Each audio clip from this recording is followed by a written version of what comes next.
Hey you guys, I am sitting outside of Aldi. Look at that, I managed to get it in the shot again. And I can't believe it's already time to film another grocery haul and what's for dinner for you guys because I just posted one this morning. I'm usually running a week behind on these because it gives me time to film my dinners as well and tack them onto my grocery haul. That's my plan this week, is to go ahead and combine the what's for dinner and the grocery haul again. So my plan is to go to Aldi and Sprouts again and maybe run into Whole Foods for a couple of things. Something is going on here though, and I don't really know what it is, but I'm seriously intrigued.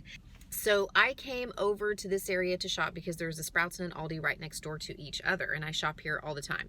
And Sprouts, I know, opens at like 8 or 8:30. I just dropped the kids off at school and it's 8:30 right now. I got here at like 8:20, but I did not realize that Aldi did not open until 9.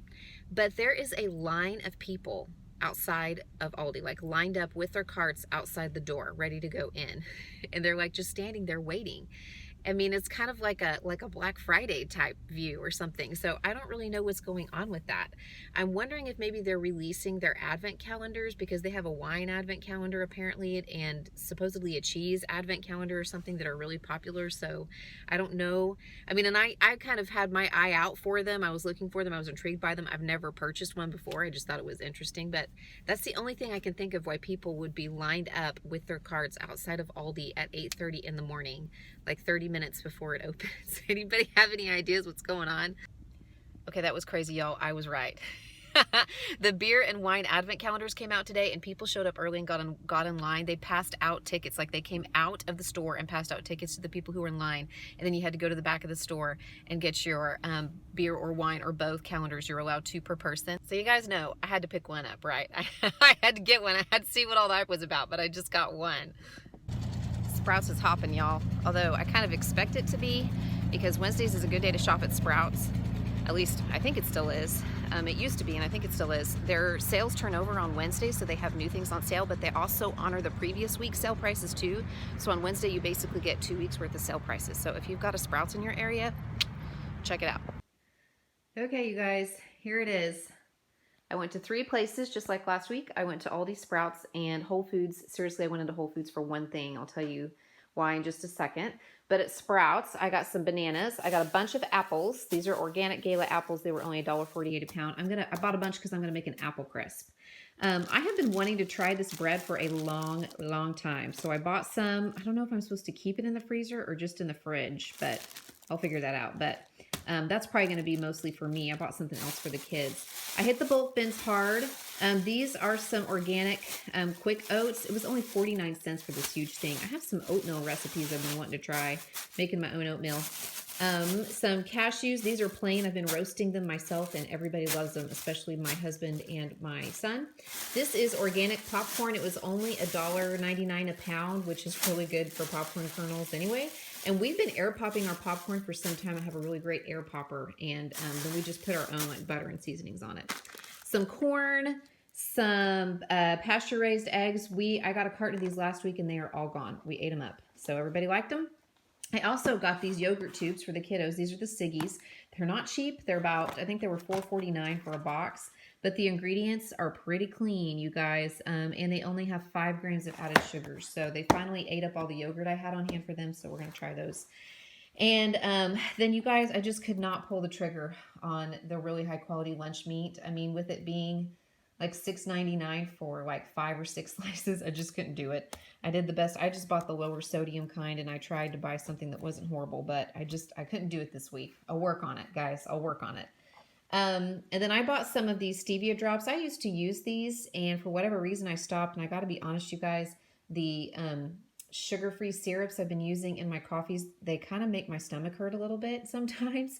So I thought I might try to wean myself off those and try the Stevia Drops instead, and also for my yogurt. And I figure if I buy one of these bottles, they're about $10. If I buy one of them every 3 or 4 weeks, it'll only take me a few months to have like 3 or 4 different flavors. But I also noticed at Whole Foods, they had an organic one, plain stevia, that was way cheaper than this. But this little bottle right here is like $11. I also got at Sprouts, they had an incredible deal on pork roast. This is a 8.5 pound pork shoulder bone in, and it was only $8.50. I'm going to be able to make that in the crock pot, and it will feed us for days. And then I just got some grass-fed ground beef. It was $4.99 a pound, which is not bad at all. At Aldi, I got some pears and some greens, organic greens. And I bought some of these last week, and they were about the white corn ones, so I decided to try the yellow corn ones. And you guys, Bobby over at Flav City would be proud. They use expeller pressed vegetable oil. That's one thing I have learned, not just from him, but other channels, that if you're going to have vegetable oil, it needs to be expeller pressed. So you can go look up what that is if you want it. Steamed broccoli, I mean, I always get these when I go there, if for no other reason than to keep things cold in my refrigerator bag. Some salsa. Guys, I was so excited to see these giant cans of organic diced tomatoes. They were only $1.85 for a huge 28-ounce can. And sometimes when I'm in a pinch, I'll even just throw these in my Ninja blender to make tomato sauce. A can of black beans. I'll rinse those. I'm using those for a recipe. And I did not need this week, you guys, but it was a great price. It's organic grass-fed chuck roast, and it was only $7.99 a pound. So I'm going to toss that in the freezer and make it later on. So that's one thing I didn't have to pick up this week, but I did. 4 blocks of this cheese. This is grass-fed, cheese from grass-fed cows. Some organic slices for my daughter's sandwiches, and some cream cheese. Some beans, because I'm going to make some more pinto beans in the crock pot. You guys, I need to do some more research about beans. I keep getting, I get different answers, different places I go, and different channels I watch and stuff, but I'm not going to buy them organic right now because I'm going to rinse them, I'm going to soak them for like a day, and then I'm going to cook them in my crock pot all day. And then I also got some bread. My kids, I got this last week, and my kids ate this up. If they didn't care for it, they sure didn't tell me because it's all gone. So this is a sprouted bread. It's non-GMO. It's not completely organic, but the ingredients are not bad at all. And then I went into Whole Foods specifically for cereal. I must have turned over like every box of cereal everywhere and looked at the ingredients. My son specifically requested the cinnamon kind, and we are completely out of cereal. And even though it's not the best, it is nice. Moms, can I get an amen in the morning that when your kid can fix him or herself a bowl of cereal. So the ingredients on this are not horrible. Organic whole wheat flour, organic cane sugar, brown rice flour, whole fiber, organic cinnamon, sea salt, mixed high tocopherols. That's really just to keep it, something they use in a lot of cereals. It's fine. It's just to keep it fresh. So that's a pretty short ingredient list. And I actually like to put a little bit of this in my yogurt. And yes, I did pick up 3 more of the Siggies. I keep getting these because they're only $1 right now with my Amazon Prime, and they're on sale at Whole Foods. Okay, so not counting my wine calendar, which is behind me, that comes out of a different budget than food for us. Alcohol comes out of our recreation and entertainment budget. So not counting that, I spent a little more this week, about $155 or so, of which 15 was tax, but I am feeding more people this week. We have house guests. My parents are coming for a few days. We're entertaining Saturday night, a big group of people, and I'm cooking a meal. So I have to cook for more people than normal. So I had to buy a little bit more, some of the ingredients that I needed. And I wanted to make sure we had some other stuff on hand for our guests. So I'm okay with that. That's why I think the grocery budget is up a little bit. Plus, I purchased a few things that I don't even intend to use this week. I think I didn't mention my spaghetti squash. That was also just a killer price at Aldi. So I picked one up, and I probably won't use it until next week. But that's what I have for you guys, and I'm doing the best I can, and I know I'm still learning, and there's still things that, like I said, I kind of compromise on, and then other things I'm trying to change when it comes to the quality of my food. I am going to go ahead and show you guys some clips of what we're having for dinner this week. I'm going to keep it real short. I'm doing lots of just tried and true, really easy recipes because our schedule is bananas. So thanks so much for tuning in. All right, you guys, I feel like this week was sort of a week of missed connections and changed plans, but sometimes you just got to roll with the punches, am I right? So the first night of the week, I'd actually planned to do baked potatoes, but my parents ate on their way into town, and my husband was going to be late, and my son doesn't even like baked potatoes, and so I decided just to throw one of these frozen pizzas in the oven, and then make also just some mac and cheese for the kids who were at home. I had to take a sandwich to my daughter because we had to pick her up from gymnastics on the way to our older daughter's program. It was just kind of a crazy night, so I did take the easy route. By the way, that pizza was delicious, and so was this macaroni. And I did manage to make an apple crisp. This is a recipe that is super, super easy, and it's really, really delicious, especially considering that it's just really simple ingredients. So you just start by peeling and coring and chopping some apples. I used about 7 apples. I used Gala apples. You can use whatever kind you like in this type of dessert. And it just depends on the size, how many you use. And I had an adorable little helper who was eating all of the peels from my apples, and so I let him enjoy that, help me out in the kitchen. He loves those.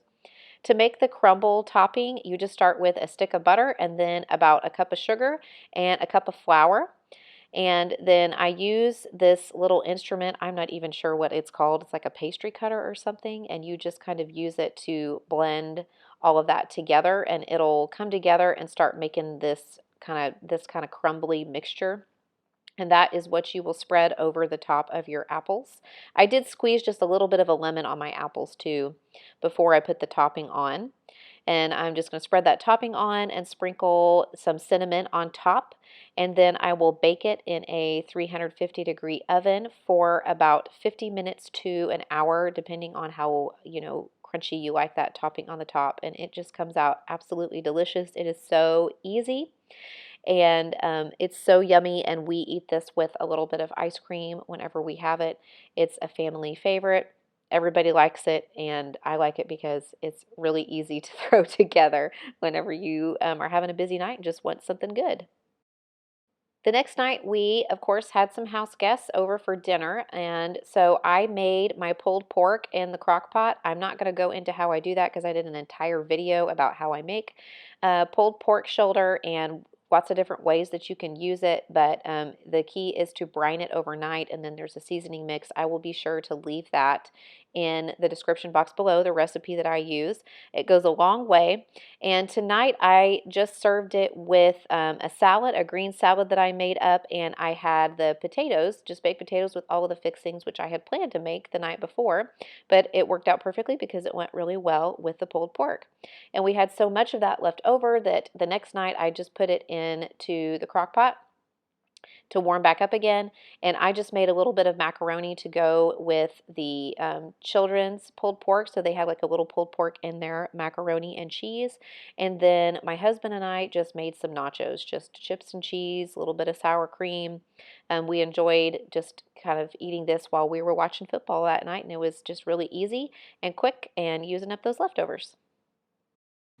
Hey you guys, I'm trying out another vegetarian recipe tonight for dinner. It's a soup.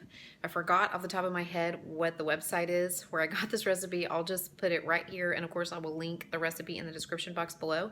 It's basically like a meatless taco soup, and it's sort of a dump and go crock pot recipe.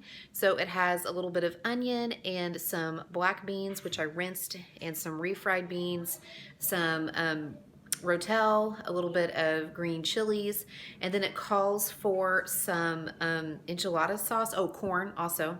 It calls for some enchilada sauce, but couldn't find any canned enchilada sauces that I like the ingredients with, so I just used a little bit of vegetable broth along with some taco seasoning and some chili powder and cumin and stuff like that in it, and that's what I used to season it. And we are just going to have this with some chips and some cheese.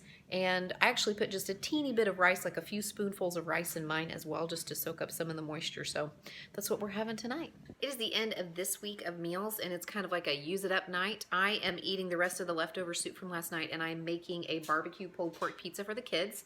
I have had this crust mix in the, I'm looking at the wrong side of the camera, sorry guys. I've had this crust mix in the pantry for a couple of months, and so I need to use it up. It's not the best, but we're gonna use it.